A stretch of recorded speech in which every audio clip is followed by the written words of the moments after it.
Thanks for meeting me, Pastor Brandon. What do you need? What's going on? I'm so stressed out. We have to have this secret meeting. But first, you weren't followed, were you?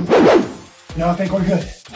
What are we gonna do, Pastor Brandon? Have you seen these numbers? Oh my goodness, look at what the kids have been giving. This is crazy. They're killing us. Last week, $528. And the week before, $184. I'm gonna die. Look at $712. They only need $900 this week. They're only $188 away. We're pretty much done for this week. That's it? Oh my goodness, Mr. Richard. And then, think about this. North Campus, last week, by themselves, gave $353. And one kid, Moser, he gave $300 by himself. Man. Lemonade and popsicles. That's all he did. Man, way to go, Moser, but what are they doing to us?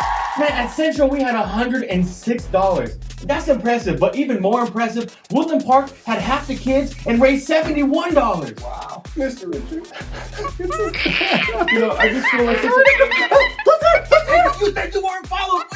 What are you doing? How did you get in here, little man? Oh my goodness. Is this baby food? Spinach, zucchini, and peas? Is this the next challenge? Oh, this is gonna be bad. Oh, it's the next challenge.